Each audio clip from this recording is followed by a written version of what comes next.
अध्यक्ष महोदय, आप इनको बोलो कि लिखे, कंफ्यूज्ड है ये और पूरी तरह कंफ्यूज्ड है। देखो, आपने सुनने की क्षमता रखना और लिखने की भी क्षमता रखना। मैं बार बार एक बात कह रहा हूं, मेरा पिछला भी सुन लो। 7,000 तो शिक्षा विभाग में हमने नौकरियां दी, 23,000 में से सुन ले या आप बात सुनो, आप मेरी बात, नौकरियां यार आप सुनेंगे please let him reply. Vikram ji let him reply. अगर मैं झूठ बोलूंगा तो आप मेरे को प्रिविलेज लाओ, आप बोल ही नहीं रहे। 5,000 पंप ऑपरेटर्स लग चुके हैं, पैराफीटर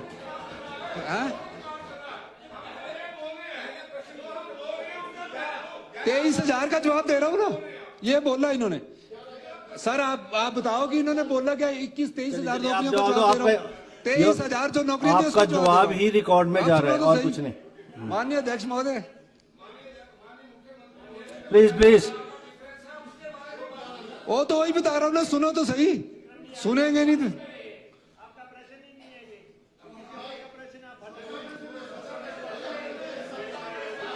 ये नहीं चाहिए।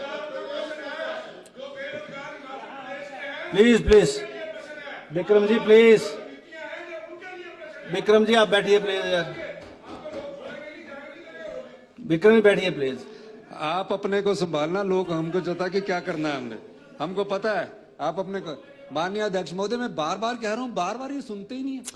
ये क्या हो गया आपको सुनने की? भाई अगर गलत बोलूंगा तो मैं आपको बता रहा हूं, एजुकेशन में नौकरियां दी है और किसके समय की दी है, सवाल ये नहीं है। सवाल ये कि हमने एजुकेशन में नौकरियां दी है, हमारे नौकरियां दी है। और सुनिए, 7,000 और 5 कितना हो गया? आपको मैं जवाब, 23,000 नौकरी आपने पूछा।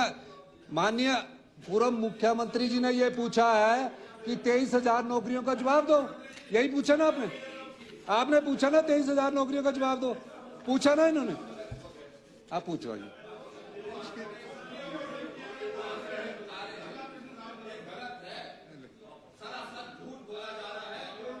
सदन के अंदर झूठ बोलना, सदन के बाहर झूठ बोलना, बार बार झूठ बोलना, लगातार झूठ बोलना। I have not allowed anybody to speak. I have not allowed anybody. I have not allowed. This will not go on the record. This is uncalled for. Protest is uncalled for. This is uncalled for. This will not go on record. Despite exhaustive replies from the Honorable Chief Ministers, this walkout is uncalled for. The next questions for Manya Mukhyamantri Mohoday. माननीय अध्यक्ष महोदय, confused विपक्ष नजर आ रहा है। नौकरियों के बारे में बता रहे, बोल रहे झूठ बोल रहे हैं। लग चुके लोगों के बारे में पूछ रहे, झूठ बोल रहे हैं। ये सिर्फ इनका ड्रामा है, राजनीतिक ड्रामा है। और मैं दावे के साथ कह सकता हूं माननीय अध्यक्ष महोदय, आने वाले समय में जो इंटरव्यू होने जा रहे हैं, जो हमने अपने भाषण में भी बोला है, इसमें 1788 पद जेवीटी के हैं, 760 पद पर वोकेशनल टीचर्स है, 650 पद पीजीटी के हैं, टीजीटी आर्ट्स के 599, टीजीटी नॉन मेडिकल के 405, टीजीटी मेडिकल के 410, शास्त्री के 205, लैंग्वेज टीचर के 175, ड्राइंग टीचर के 458 पद भरने हैं। और अभी 700 होमगार्ड और 100 जेई, 600 कुछ, 800 कुछ पटवारी, ये सब नौकरियां अभी सिस्टमैटिक ढंग से चली है।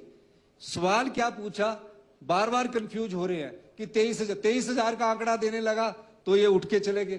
23,000 के आंकड़े में मैं आपको ये कहना चाहता हूं, तकरीबन हमने 23,000 लोगों को रोजगार दिया आईपीएच में। इनको पता नहीं लगा है कि कहां रोजगार मिल रहा है। नर्सिस भर दी गई है, पैराफीटर, पंप ऑपरेटर भर दिए गए हैं। और दूसरा एक बड़ा महत्वपूर्ण सवाल मैं इस मंच के माध्यम से कहना चाहता हूं कि इन्होंने पूछा कि सत्ती जी ने, मैं उसका जवाब देना चाह रहा था कि कॉन्ट्रैक्ट और जॉब ट्रेनिंग में क्या है। या तो ये पढ़ के नहीं आते हैं, महज वॉकआउट करना, इस वॉकआउट को रिकॉर्ड भी ना किया जाए, हम इसकी मैंने बोल दिया पहले। तो मेरा ये मानना है कि सत्ती जी ने जॉब ट्रेनिंग और कॉन्ट्रैक्ट की जो बात कही है, कॉन्ट्रैक्ट का नाम बदलकर जॉब ट्रेनिंग ही किया गया है। जो कॉन्ट्रैक्ट की शर्तें हैं, सिर्फ कॉन्ट्रैक्ट तो हटाया गया क्योंकि हाई कोर्ट और सुप्रीम कोर्ट के दिशा निर्देश द्वारा कोई भी कॉन्ट्रैक्ट शब्द का प्रयोग नहीं कर सकता। जॉब ट्रेनिंग किया गया। जो राज्य चयन आयोग द्वारा लगेगा वो सरकारी पक्की नौकरी होगी, उसका नाम जॉब ट्रेनिंग रखा गया है।